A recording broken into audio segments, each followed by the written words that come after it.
ಆತ್ಮೀಯ ವೀಕ್ಷಕರೇ, welcome to ಆರಾಧ್ಯಾಸ್ TV. ನಾನು ನಿಮ್ಮ ಸುನೀಲ್ ಆರಾಧ್ಯ. ಬಂಧುಗಳೇ, ಪಂಚರಾಜ್ಯ ಚುನಾವಣೆಯಲ್ಲಿ 3 ರಾಜ್ಯಗಳನ್ನು ಗೆದ್ದು ಭಾಜಪ ಎಲ್ಲೆಡೆ ವಿಜಯೋತ್ಸಾಹದಲ್ಲಿರುವ ಸಂಗತಿ ತಮಗೆಲ್ಲ ಈಗಾಗಲೇ ಗೊತ್ತಿದೆ ಅನ್ಕೋತೀನಿ. ಅದರ ಭಾಗವಾಗಿ ಇಂದು ಚಿಕ್ಕಬಳ್ಳಾಪುರದ ಜಿಲ್ಲಾ ಬಿಜೆಪಿ ವತಿಯಿಂದ ಸುದ್ದಿಗೋಷ್ಠಿಯೊಂದನ್ನು ಹಮ್ಮಿಕೊಳ್ಳಲಾಗಿತ್ತು. ಮಾಮೂಲಿಯಂತೆ ತಮ್ಮ ಪಕ್ಷದ ಗೆಲುವನ್ನು ಸಂಭ್ರಮಿಸುತ್ತಾ ಪಕ್ಷದ ಹಿರಿಯ ನಾಯಕರನ್ನು ಶ್ಲಾಘಿಸಿದರು ಮಾನ್ಯ ಜಿಲ್ಲಾಧ್ಯಕ್ಷರಾದ ಶ್ರೀ ಸೀಕಲ್ ರಾಮಚಂದ್ರಗೌಡರು. ಮತ್ತು ಗೆಲುವಿನ ಸಲುವಾಗಿ ಪಕ್ಷದ ಎಲ್ಲ ಪದಾಧಿಕಾರಿಗಳು ಪಟಾಕಿ ಸಿಡಿಸಿ ರಸ್ತೆಯ ಸಾರ್ವಜನಿಕರಿಗೆ ಸಿಹಿ ಹಂಚಿ ತಾವು ಪರಸ್ಪರ ಸಿಹಿ ಹಂಚಿಕೊಂಡು ಸಂಭ್ರಮಿಸಿ ಗೆಲುವನ್ನು ಎಂಜಾಯ್ ಮಾಡಿದರು.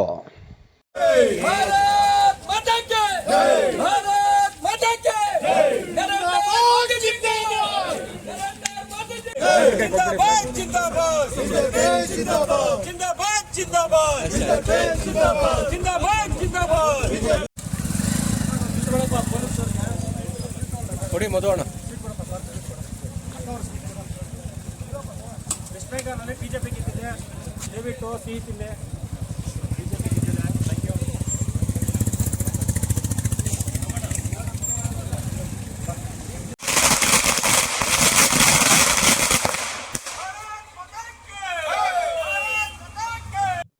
ಚಿಕ್ಕಬಳ್ಳಾಪುರ ಜಿಲ್ಲೆಯ ಬಿಜೆಪಿ ಪಕ್ಷದ ವತಿಯಿಂದ ಈ ದಿನ ಜಿಲ್ಲಾ ಕಾರ್ಯಾಲಯದಲ್ಲಿ ಸಂಭ್ರಮ ಆಚರಣೆಯ ಬಿಜೆಪಿ ಪಕ್ಷದ ಕೇಸರಿಮಯ ಪಂಚರಾಜ್ಯಗಳ ಎಲೆಕ್ಷನ್ ಏನಾಗಿದೆ,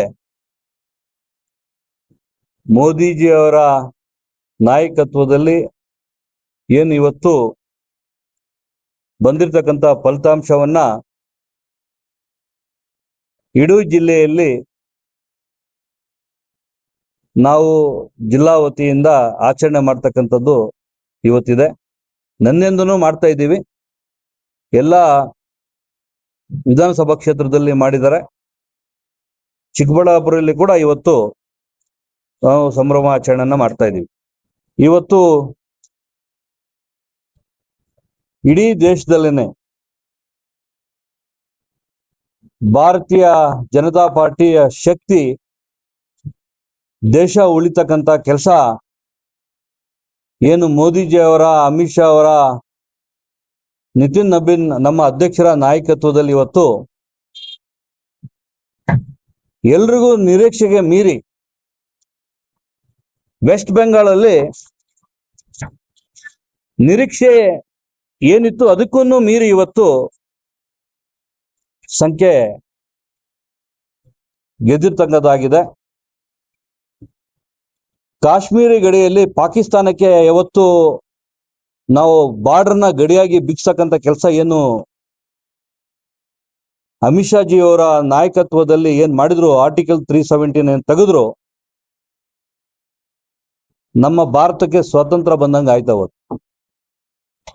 ಕಾಂಗ್ರೆಸ್ ಮುಕ್ತ ಭಾರತ ಮಾಡ್ತಕ್ಕಂಥ ಏನು ಇವತ್ತು ಮೋದಿಜಿಯವರ ನಾಯಕತ್ವದಲ್ಲಿ ಎಲ್ಲರೂ ಸೇರಿದ್ದೀವಿ ನಾವೆಲ್ಲರೂ, ಆ ನಿಟ್ಟಿನಲ್ಲಿ ಇವತ್ತು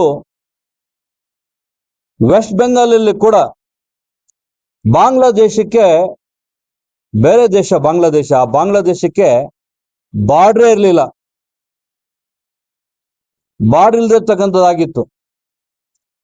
SIR ಮಾಡಾದ್ಮೇಲೆ 90 ಲಕ್ಷ ಹೆಚ್ಚು ಜನ ಏನು ಇಲ್ಲಿ ಮತಗಳಿದ್ವು ಅದನ್ನ ತೆಗಿತಕ್ಕಂಥ ಏನು ಗಟ್ಟಿ ಕೆಲಸ ಮಾಡಿದ್ರಲ್ಲ, ಆ ನಾಯಕತ್ವ ಇವತ್ತು ದೇಶ ಉಳಿತಕ್ಕಂಥ ಕೆಲಸ ಮಾಡಿರ್ತಕ್ಕಂಥ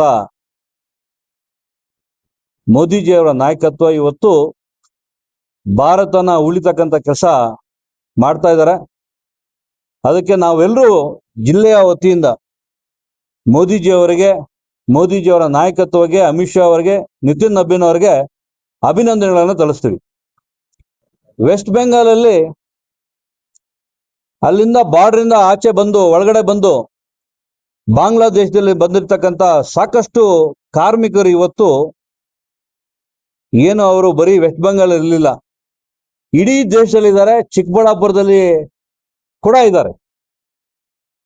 ಚಿಕ್ಕಬಳ್ಳಾಪುರಲ್ಲಿ ಕೂಡ ಇದ್ದಾರೆ ಅಂತ ಹೇಳಿದ್ರೆ ನೋಡಿ ಯಾವ ಮಟ್ಟಕ್ಕೆ ನಮ್ಮ ಭಾರತದ ಅಸ್ತಿತ್ವನ ಗಟ್ಟಿಯಾಗಿ ಉಳಿಸ್ತಕ್ಕಂಥ ಏನ್ ಕೆಲಸ ಇವತ್ತು ಮಾಡಿದ್ದಾರೆ, ಮುಂಬರುವ ದಿನಗಳಲ್ಲಿ ನಮ್ಮಲ್ಲಿ ಇರ್ತಕ್ಕಂಥ ಗೊಂದಲಗಳೇನಿದೆ, ರಾಜಕೀಯ ಗೊಂದಲಗಳಿದೆ, ನಾಯಕತ್ವ ಗೊಂದಲಗಳಿದೆ, ಬಿಜೆಪಿಯಲ್ಲಿ ಇಲ್ಲ. ಬಿಜೆಪಿಯಲ್ಲಿ ಗಟ್ಟಿಯಾಗಿರ್ತಕ್ಕಂಥ ನಾಯಕತ್ವ ಏನಿದೆ, ದೇಶ ಉಳಿತಕ್ಕಂಥ ಕೆಲಸ ಕೆಲವೇ ದಿವಸಗಳಲ್ಲಿ ಮೊನ್ನೆ ಮಹಿಳಾ ಮೀಸಲಾತಿ ಬಿಲ್ ತರಬೇಕಾದ್ರೆ ಸಾಕಷ್ಟು ಕಾಂಗ್ರೆಸ್ನವರು ಇಂಡಿ ಕುಡಿದವರು ಹೋರಾಟ ಮಾಡಿದ್ರು ತರಬಾರದು ಅಂತ. ಆದ್ರೆ ಈ ಒಂದು ಎಲೆಕ್ಷನ್ ನ ರಿಸಲ್ಟ್ ಮುಂಬರುವ ದಿನಗಳಲ್ಲಿ ಯಾರ ಮುಲಾಜು ಅವಶ್ಯಕತೆ ಇಲ್ಲದಿರ್ತಕ್ಕಂಥ ಏನು ರಿಸಲ್ಟ್ ಬರ್ತಾ ಇದೆ, ಮಹಿಳಾ ಮೀಸಲಾತಿಯನ್ನ ಮುಂಬರುವ ದಿನಗಳಲ್ಲಿ ಸ್ವತಂತ್ರವಾಗಿ ಮೋದಿಜಿಯವರು ಸ್ವತಂತ್ರವಾಗಿ ಬಿಲ್ ತಗೊಂಬಂದು ಹೆಣ್ಮಕ್ಳಿಗೆ ಕೊಡ್ತಕ್ಕಂಥ ನ್ಯಾಯ, ಆ ಮೀಸಲಾತಿ ಅಂಬೇಡ್ಕರ್ ಏನು ಕನಸಿತ್ತು ಅದನ್ನ ನನ್ಸಾಗಿ ಮಾಡ್ತಕ್ಕಂಥದ್ದು ನಾಯಕತ್ವ ಇವತ್ತು ಕಾಣಿಸ್ತಾ ಇದೆ.